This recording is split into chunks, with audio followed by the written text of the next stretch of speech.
Well, I'm Hedrick Smith. I'm a documentary producer for PBS. I've been producing documentaries long form for about 20 years on all kinds of subjects, from perestroika in Russia to poisoned waters on Chesapeake Bay and Puget Sound.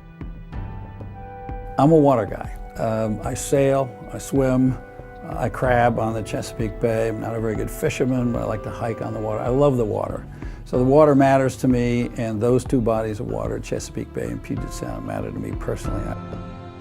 Poison Waters is a report card on America's waters 3.5 decades after the Clean Water Act. And basically it says, I don't know if we flunked, but we got a C- sort of a D grade. We made a lot of progress in the early years, early decades, cleaning up the most obvious pollution, the big industrial polluters, the wastewater treatment plants. But since then, public interest has waned, congressional pressure has waned, funding has waned, and the progress has been really bad. And by looking at two big bodies of water, great bodies of water, the Chesapeake Bay and Puget Sound, we found out that Chesapeake Bay is dead, 40% of it in the middle of summertime from dead zones, no oxygen, no fish, no marine life can live. And the Puget Sound is severely damaged by chemical pollutants that go all the way back to the 70s, PCBs, which are in the whales and which have helped wipe out the Chinook, the famous Chinook king salmon.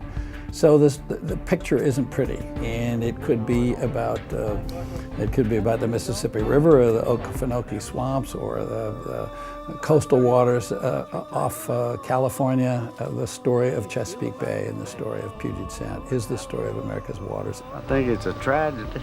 I think a little upset that my children can't enjoy this way of life.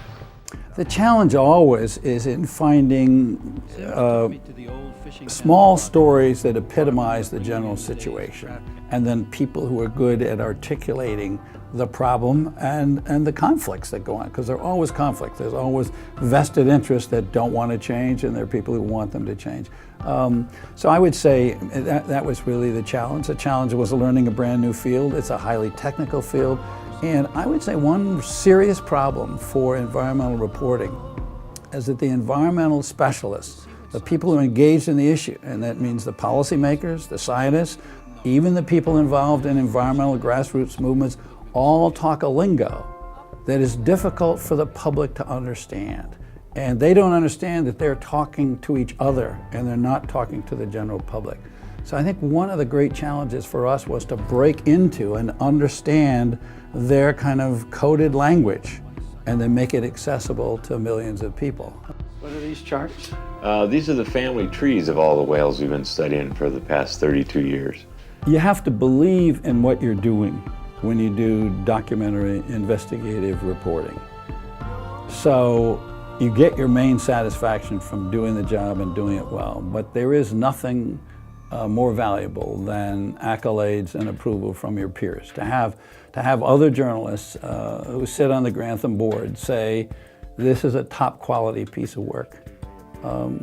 That's a real honor, and I appreciate it. I tend to cover lots of different subjects. So getting the reinforcement of being in the Grantham Prize winner's circle is going to help keep me engaged on environmental issues.